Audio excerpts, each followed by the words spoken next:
Hey everyone, welcome to the booth here at Createx Colors, and today in this video we are going to kind of give a little bit of an overview and kind of take you through the steps during the step-by-step process of a restoration of an old Suzuki bike, right? So what I have in front of me are kind of a few different stages of where we are in terms of in the finish of the product. So the very first thing we're going to do here is talk about basically getting started from the ground up, right? So in this particular instance, I have a bunch of different examples of the parts. And the cool thing is it's a pretty minimalistic bike in terms of the parts. This is everything you see for the bike. So we have the tank, side covers, and a rear tail section, and then just a front fender. It's kind of like a hooligan bike. So it's pretty cool, kind of like a Ducati Mazda, but Suzuki's version. So getting started, this originally had the Suzuki writing right on the side of the tank, and this was actually under the clear, right? So they did the color, they put the Suzuki letters down, and they cleared over the top of that. So we're doing this over, freshen up the color. It's going to kind of be an OEM kind of color, a little bit darker, a little less red. So what I had to do was sand this off, right? Because just kind of cutting these out and peeling off the stickers, what you're going to see is kind of a shadow, like a halo of the remnant of where the Suzuki was. So really, to do this correctly, you got to sand that down. So I actually sanded right through. This is original paint, so it was like 1 or 2 layers thick, between the top coat and the primer and the actual color coat. So it was pretty simple, but I had to feather that out. And for that, because it was bare metal, there were a couple little odds and ends in terms of chunks here and there. So I did the same thing here, and you can see when I kind of back taped this, I kind of did a soft edge, right? And that's kind of one of the things I want to talk about too, is priming this. There was no reason to put primer in certain areas. So try to keep it as minimal as possible. And the whole reason behind this is actually just to cover that bare metal section and give me something to block. So that's why this is white primer. There's a little bit of actually AutoBorne Sealer black over the top that's dusted as a guide coat. So this is kind of my visual when I do my inspection here.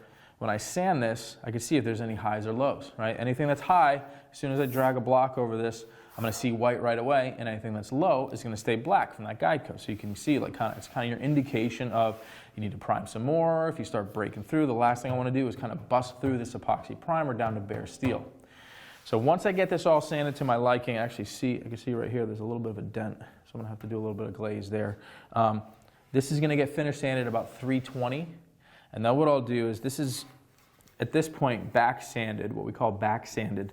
It's feathered off with just 320 and a red Scotch-Brite pad. So what I'll do is continue on sanding the rest of this, and I'll give it one nice coat of AutoBorne Sealer to finish this all off, right? So the same thing in the back. We had a few spots in the back of the tank where the seat was. We were kind of chafed, and it was just bare metal. So I wanted to go through and put an epoxy primer down. The epoxy locks down the metal, keeps it it's an impermeable layer, right?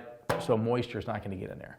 The AutoBorne Sealer will go direct to metal, no problem, but there really isn't anything in terms of a corrosion prohibitor. So it's not something you want to use on really large areas of bare metal. So that's the reasoning behind the epoxy primer. Now the key for this is to let this really, really dry up, right? So I'm going to wait 2 days.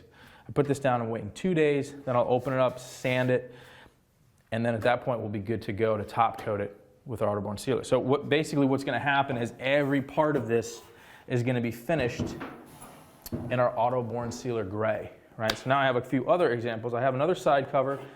This was an original piece, the same thing. It had the part number or the model number of the bike on the side, right? This is a side cover that goes down kind of on the side of the tank, right? So same thing. This was over the top of the clear, but when we pull those off, you can see it started to kind of pucker the factory coating, right? The factory finish, so it makes little high spots. If you just skate over those and sand them flat, even though they'll feel flat, when you start putting clear or base coat and all that over the top, and you look at them from the side, you might see, again, kind of like a halo of where those used to be, unless it's perfectly laid down the exact same spot. So the last thing you want to do is run into that problem. So the same thing, what I did was feathered that area down to basically the factory plastic, which actually looks like this, because we happen to find a brand new old stock piece. So I basically feathered this one down just where the area where that decal was, so it was raw plastic, and did the same thing. Now I put 5 coats in this area, right? I did not put 5 coats over the entire piece. There's no reason for me to build up that kind of material on the edges, especially in certain reveal areas where you don't need, all I'm looking to do is just kind of seal that plastic up and lock it up and give my base coat something to stick to. I don't need to go in these areas really thick and start building this up. It's unnecessary. And the chances of you going back in here and sanding this down and knock enough material off so you don't have that big mill thickness are slim to none, let's face it. It's easier to go in here with a gray Scotch pad and just kind of lightly scuff over it and you're good. So that kind of brings me to this example as well, this tail piece, right? You're not going to get in there and dig this out with sandpaper, chances are. So there's no reason to. Now, this piece had just a Suzuki S on the back, and it was the same deal, right? It kind of raises that paint a little bit from being on there for so long, so I feathered that out, smoothed this out, and there's 5 coats of AutoBorne Sealer here. And the reasoning I put 5 coats is because I know I'm going to block this out. I'm probably going to start with 220. And I'll block this down, I'll guide coat it again, and I'll keep working until the surface is basically like a 400 to 600 scratch, right? So I want to know I have enough material. I don't want to put 2 coats down and start dragging a block, and then I'm going to go ahead and burn through, and now I got to start all over again. But I'm putting on 5 coats because I know I'm going to take 2 of those, at least 2 of those off. So if I have at least 2 coats worth of primer left over when I'm done, once that surface scratch is refined to a paintable scratch, like I said, 400 to 600, I'm not worried about it, right? So for the same reason, I did not go ahead, and you can see where these reflectors go. I taped this off. I didn't put material in there. There's no reason for it. I'm not trying to do anything in here. I don't want to build up primer on all these edges. This is where the seat sits. And all on this reveal, again, there's no reason. So what I did was I actually just took a loose piece of tape and just taped over this line. So every time I put a coat, I didn't keep filling this line, because what will happen is it gets so thick and it could crack. So keep that in mind. I basically did 5 on this and 3 over the entire piece. So I have enough that I can lightly kind of scuff and sand down. There are a few little chafe marks here and there from the seat. I mean, over time it's going to happen. So everything's going to be nice and smooth and slick. And that leads me to this last piece. Now this is basically, like I was talking about, this is an OEM piece, raw plastic, right? So same thing, gray Scotch pad with a little bit of prep soap. It's kind of an adhesive or abrasive soap, sorry. And it's got a little grit to it. You dip it, moist Scotch pad, give it a nice scuff, puts a nice tooth on it, knocks off the shine. I'm going to go right to sealer on this. This is going to be gray sealer. I'll probably do 2 coats. That's it, because all I'm going to try to do at that point is kind of knock down any dust nibs or any kind of little texture that I might have, and that's it. It's going to be ready for paint. Then we have the last part here, the fender. This is the front fender. This is an original finish in really good shape. The clear is a little, it could be better, but it's fine. You know, what I'm going to do is lightly scuff this. There we can see there's a little bit of surface damage here that gets covered by the forks. It's really not in your face, but we're going to go ahead and address that. So this was something I feathered out with 220 to get rid of the damage, and then I went ahead and I feathered that with 400. Now, I've talked about this in the past in terms of the AutoBorne Sealer. It will fill a 220 scratch. The problem is I don't want it to fill a 220 scratch, right? If you are trying to fill a scratch that is that deep, you always run the risk of down the road, and I don't mean, you know, 2 days, 3 days, let's say 2 weeks out in the sun where this thing's really locking up and moving and everything starts kind of happening, is settling, and everything inherently shrinks, right? It does a little bit of shrink as it dries. The last thing you want to do is start seeing these sand scratches that you thought were 220 and then being 180 that you kind of kissed with a piece of 220. So what I do with this is 220, and then I refine that scratch to a 400 scratch. So as long as you don't see these sand lines and you're trying to fill that with primer, and that goes with a 2K primer as well. Like this, the 2K primer is going to do the exact same. Urethane primer actually shrinks quite a bit. The last thing you want to do is kind of rely on that primer to fill all that, and it comes back to bite you in the butt later, because you'll see it. You will. You'll be looking at this thing and you'll catch those edges. So for the rest of this, I'm just going to go ahead and sand this with 400, probably just a gray Scotch pad again, just to knock the shine down. And I'll do 2 coats over this, and I'll do 1 coat over the whole fender. Call it done. That's ready for paint. And this will be addressed. There's no body work here per se. It was just a couple little chips, so that's going to be in a perfect spot. So I can just kind of lightly kind of block that in real light, and it'll be ready for paint. So once I go ahead and get all this done, we'll get these set up and we'll start putting some base coat down. So stick around. All right, guys, welcome back. Before we kind of get into the actual base coat process, we're going to kind of take each individual case and kind of review what it is that we have, what we're doing, right? So before when I talked about it in the intro, there were 2 little chips right here, right? So I went ahead and I feathered those out. I hit them with a little bit of 180 first just to break off that chip. And then I finished it with 220. And then what I did was I actually made these two kind of touch, because the last thing you want to do is have all these little circles, these rings everywhere. It looks like a topographical map. So I actually kind of bring them together, kind of create that feather edge, because you want a nice smooth transition from the high to the low. Even though it doesn't feel like it, this is still high and then low and then high again. So when I did this with a pretty hard rubber block, just flexible enough that I could sand out those chips, and it keeps a shape, and I'm actually sanding down what I want and not just kind of floating over it. But now I'm going to talk about kind of refining that scratch and back sanding that area that I don't want to continue breaking through. I kind of want to keep this contained, right? So I have 400, but what I do have is kind of a backing block made out of a peachy gray Scotch pad. So it's cut to hold the blocks. The last thing you want to do is sand with your hands, right? Because you're going to make little grooves, little finger marks, little palm indentations. No matter what you do, no matter how hard you try to keep it flat, you're going to do it with your hands. So this will take up the shock from my fingers and kind of, you know, stretch or make that surface contact a little more broad, make it a little more even in terms of what I'm doing. Because what I want to do is kind of go in two different directions.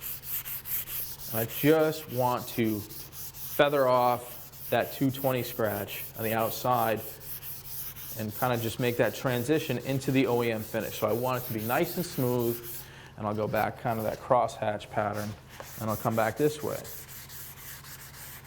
Now I can ride the edge of this curve, and because I have this backing pad, this interface pad right between my hand, I know I'm not creating more damage that you honestly won't see until you start putting clear over the top of this. You put base coat on it and you get it shiny, and all of a sudden you start seeing these little chops, and that's from your hand. So keep that in mind. Anytime you're doing any kind of body work, even repairs like this, try to use a tool, use a block to just kind of even out that contact patch and make it nice and square instead of those little ridges and grooves. So now that this is all 400, what I'll do is I'll take this and I will get the rest of this with a gray Scotch pad and some scuff paste. So what I'll do is I'll grab that and I'll show you guys exactly what I mean, because that's the exact same stuff I use on that raw piece as well. So that was just 100% raw plastic, gray Scotch.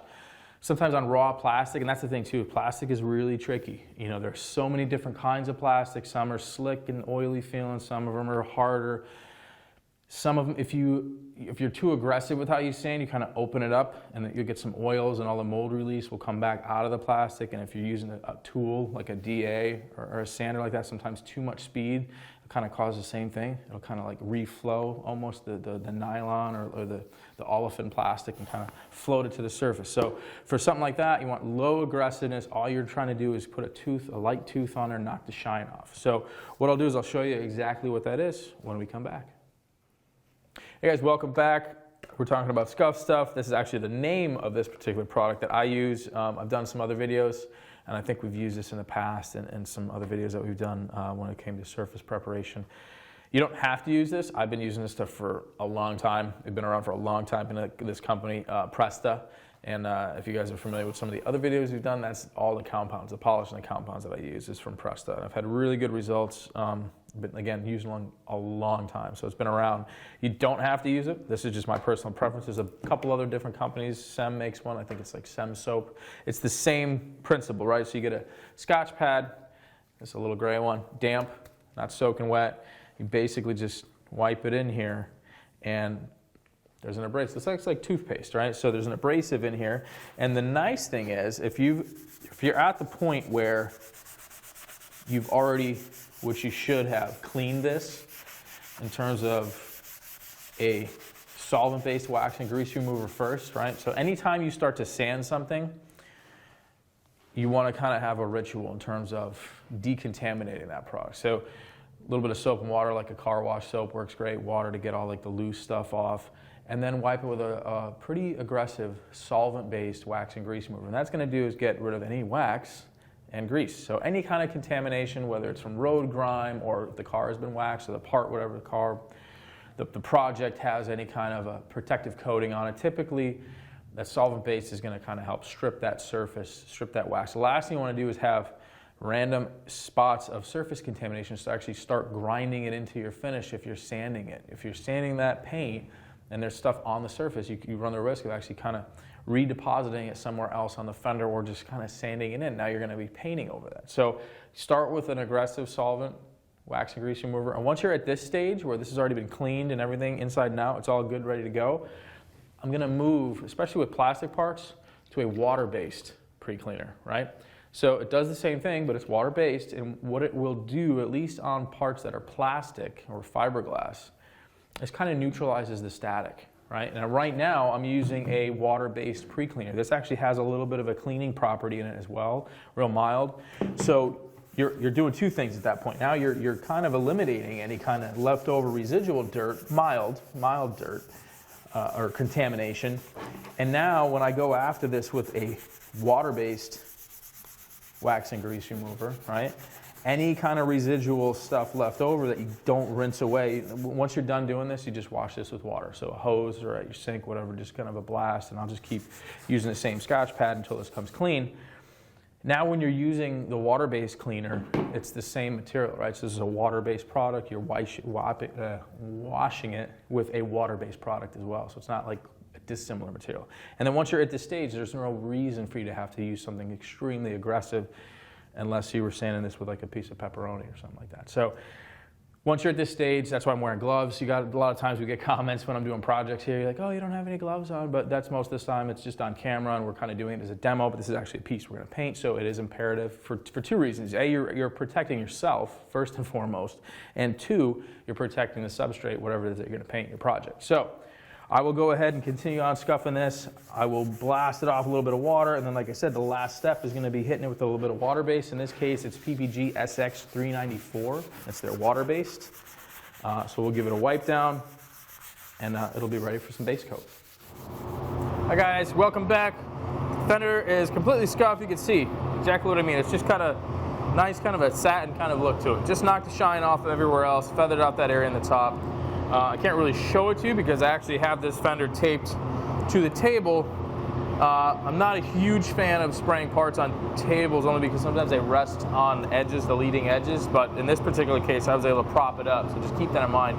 And for what I'm doing for primer, it's not super critical in terms of being able to get all underneath. And one of the other things I want to talk about real quick is it's taped down and taped to the table, because the last thing I want to do, even in the primer stage, and I see this a lot, we were joking around here the last time we were talking about something like the old tire covers, the canvas wheel masks, you know, when guys would put them over cars, just hammer paint right across the door, the door into the quarter and into the wheel opening, and you have primer everywhere, and it's just like why they would do that, I don't know, but I've seen it a lot. So I have this completely back taped, so none of this sealer is getting on the inside edge of this fender, because that's the last thing I want. And a lot of times is what I've seen, and actually one of these parts, the backside, that leading edge of the backside of the parts, I can actually tape on it and peel the paint.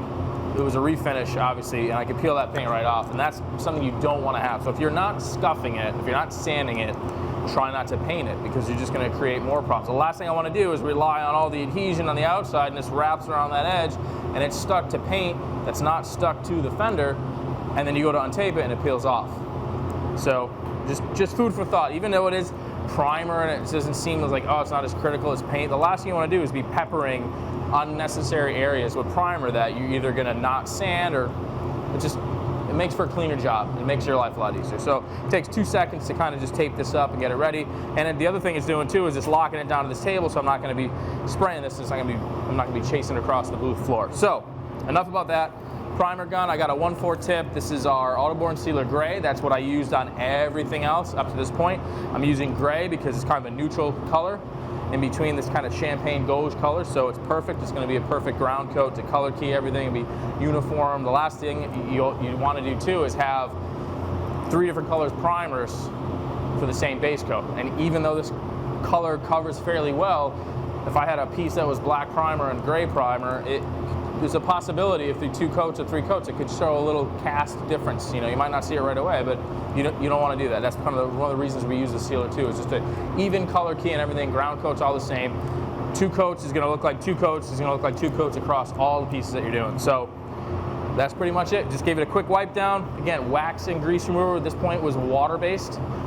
Once we move on from this now, because it's going to be a water-based finish, we are not going to use a water-based cleaner anymore. So once this is on down here and we go and sand, we'll basically just tack it off and spray. You won't use a water base. But the water base I'm using right now is for that reason in terms of that anti-static. These are plastic fenders. It helps kill that static charge from wiping this down and blowing it off. So that's it. Once we're applying a water-based paint system, like a sealer in our base coat, we won't use water cleaner anymore. So basically it'd be like wiping solvent paint with solvent. So that's it. We're gonna do 2 coats and call this one done.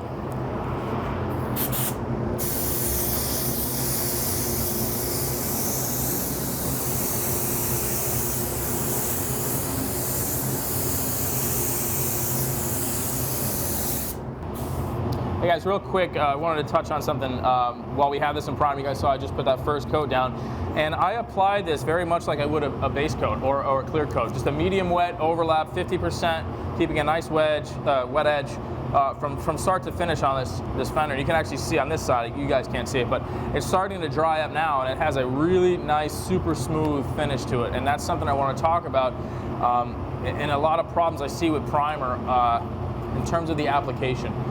We had a little damage right here, and I see people would really hammer on coats of primer trying to fill this up, and that's not the correct approach. So something like this that we feathered it out, this is kind of like a finished primer at this stage, where we're really trying to just make everything nice and even, be consistent from tip to tail, rail to rail, right, across the whole project. So just food for thought when you're doing something like this. Try to ignore that tendency to really hammer on one spot. I mean, if that's what you're doing, then you would need to be a different step where you'd have body filler or like a heavy build primer, like a polyester primer.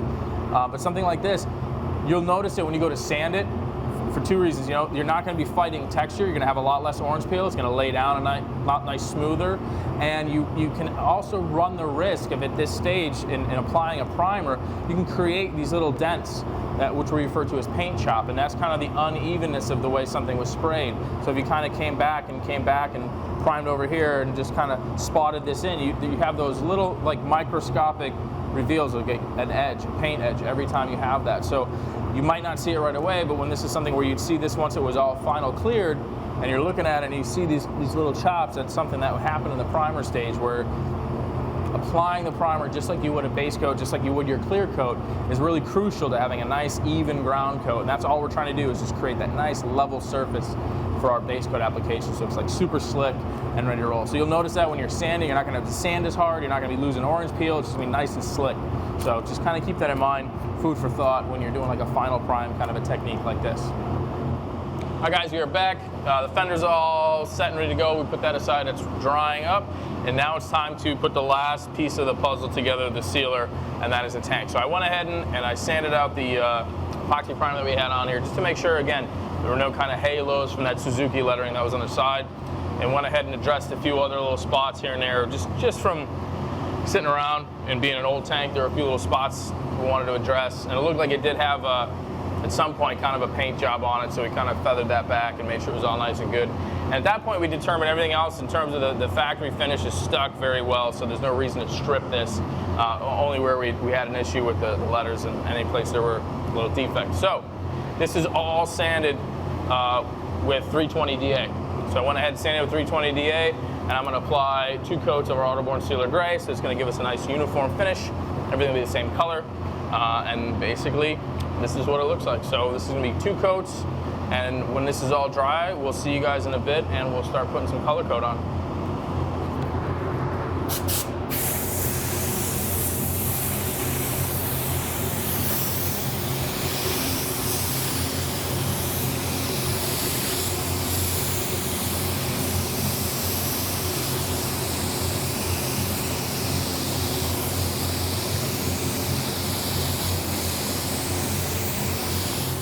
Hi guys, welcome back. Everything is totally prepped and ready to go. All my sealer is locked up. I gave it a day to sit really nice. It kind of lightly, you can see over the tank, I just kind of skated over. I didn't really sand super aggressive other than where I had the body work, where I essentially primed it, just to make sure everything was nice and straight and even, no rings or anything like that. That's the beauty part of the sealers. It's not like I have to treat this like a 2K primer where I have to sand it to totally remove any shine. This is still going to accept our paint, no problem. So we're talking about color coat now. We're in the first stage of actually applying the color. The color we're going after is actually a blend of our metallic platinum, our wicked metallic platinum, and our wicked charcoal viola. So these 2 colors at a 4-to-1 mix, so 4 parts platinum, 1 part metallic charcoal viola, and it gives us this color, which is actually really close to the OEM color. It's just a little less red. The owner wanted to pull the red out of it just a little bit, which is easy because I'm not matching it 100%, but it's really close. So what I had and did is mix that 4-to-1 to 1. So 4 parts white, 1 part charcoal, and 1 part 40-50. And that gives me about a 25% add of my 40-50 to the overall mix, which is right where I want to be. And we're probably going to do about 3 coats. So for this actual paintwork, if you guys are familiar, other paintwork I've done, my N-Tech, my Supernova, Iwata Supernova N-Tech with a 1.3, that's kind of my go-to base coat gun. Love this gun. Spray right at 26 PSI, which is a recommended air pressure for this gun. It atomizes beautifully. Really good at spraying waterborne finishes, especially metallics. So everything here is tacked off, ready to spray. That's the other thing I want to mention. You see how everything is kind of, I put fresh paper on everything. Everything's been retaped, so there's no chance of any kind of dust or dirt blowing out while you're painting. It's a really simple, inexpensive step just to ensure that you get a really clean, contamination-free paint job. So everything you do up to this point now is going to determine how much stuff stays out of your paint. So this is the final, basically, wipe down we did with again, 320, DX 320. That's a solvent-based pre-clean, really mild, not aggressive at all. It's just to kind of get any kind of residual fingerprints or anything like that. The only reason I didn't use a water-based is this is a water-based sealer, so we don't want to use a water-based pre-clean before we spray. And then just a tack rag, just to make sure it's totally surgical. So we're going to go ahead and put a coat of base down.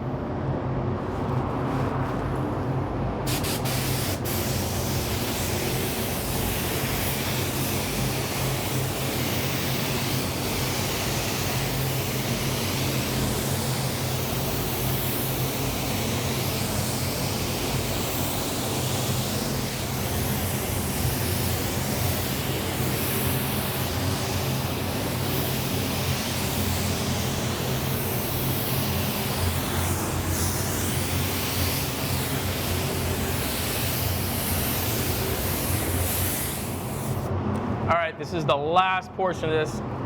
Everything is based out, everything is looking really good. I did that last coat just to make sure everything is nice and smooth. We talked about sanding this down. Everything was sanded with 800,000, 1 coat of color over the top just to make sure everything's really nice. And now we're gonna actually talk about the drop coat, which is what I mentioned earlier. And a drop coat, it's not always necessary, but in certain instances with a lot of really difficult to spray metallic colors, this becomes more important. It becomes more important on larger areas. Sometimes the fenders and small tanks, it's not that terribly difficult to get nice and even. So if you have a color that looks really good, it might not be necessary to do a drop coat. But if you're doing something really large, like hoods, doors, that type of thing, really difficult to spray pearls and metallics, sometimes you'll see a little bit of, essentially call it modeling, or just a little fuzzy, funky looking areas in the application of the base itself. And a drop coat is exactly that. It's a drop in your air pressure, and we'll talk about that. We've covered this in a couple other videos in terms of spraying metallics. There's a misconception. Everybody thinks that, I've heard people say, oh, you know, bump your air pressure up and spray at higher pressure to like over atomize, and that is actually very contrary to what is the truth in terms of what you don't want to do is create dry spray. That's where you get that modelly, that look where it almost stands up, stands on the surface of the base. So what we're doing here is typically it's around a 5 to 8 psi drop in air pressure, and then you're doubling your distance. So if I'm standard, if I'm this far away, typically I'm going to back up, almost double my distance. And you almost want this to be dry on contact, right? So it's the same overlap, just double the distance, and you almost want it to just lightly fall on the surface. And that's going to help even out any kind of inconsistencies in the finish. But it's key that you drop that air pressure, because if you're too high in air pressure, you're just going to create dry spray. The idea is that this just kind of falls down nice and slow. So this typically I'm spraying 26 PSI. That's right about there. I'm going to drop this to 18. Right about there. You can hear it. There's a big difference. And I'm going to just, like I said, just same thing. It's a 50% overlap, just doubling that distance, letting this kind of just fall on the surface.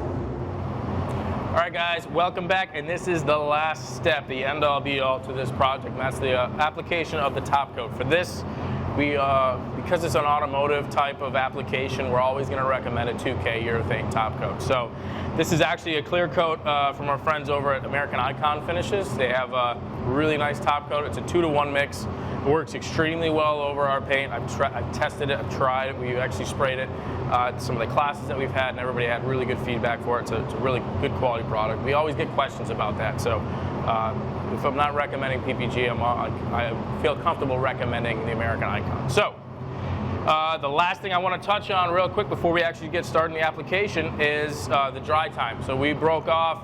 I did that, basically that drop coat. I waited an hour before going to apply clear. And that's because two things. A, it was a drop coat, so everything up to that point was completely dry. So I wasn't applying anything heavy, and we're also in a booth environment, right? So good air movement, we have a controlled environment. 1 hour is kind of the sweet spot we like. We prefer, as long as everything is followed, the steps that you followed are correct, and everything is completely dry. If you're spraying open air just out on the floor in your studio, your workshop space, 4 hours.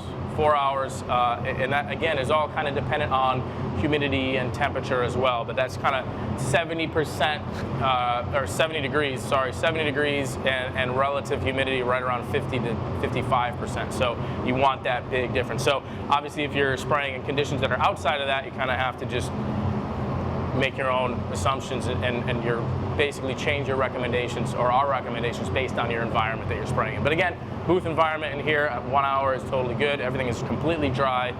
So this is it. We're going to spray our clear coat.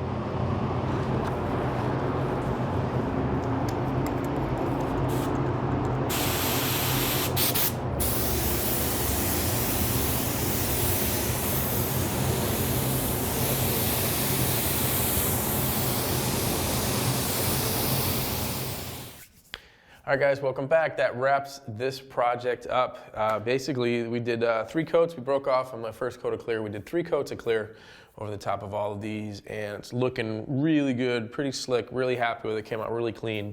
At this point, you could either sand and buff, or you also have the option to do what would be called a flow coat. That would be basically let this sit for at least a day. The longer it can sit, the better, because you really want the clear to lock up.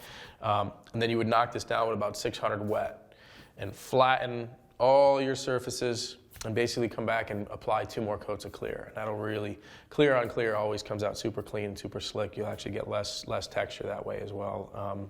So you could do something like that. For this particular time, what we're going to do is actually we got a little bit of lettering, some decals that have to go on here. There's Suzuki lettering and a Suzuki S that goes in the back, and the GS logo that goes on here. So what we'll do is let this sit for about 2 days. I'll sand it down with 600, let it open up, let it breathe for about a day, and then I'll go ahead and put the decals on, and then we'll clear it one more time. But that's really not the paint process at this point. So we're calling this one done. That wraps this one up, and yeah, again, we'll kind of go through the steps real quick. We just did a gray sealer, right? That was our base, except for where we had bare metal. Any spot we had a lot of bare metal, we used an epoxy-based product. So at that particular point, it was PPG, DPLF, epoxy primer. Let that totally dry, scuff that. Everything else was all the bare plastic. Anything where we kind of reconditioned, anywhere we had body work, where we did body filler, we were using our AutoBorne Sealer right over that. As long as it's got about a 220 finish scratch on it, the sealer finishes and fills that very well. So 220 to 320 is kind of preferable if you can. It's a little better. Finer scratch is going to be a little bit better. And then from there up, everything was all Createx products. So for Createx Colors, I'm Chris Arpin. Thanks for checking us out. We'll see you guys next time.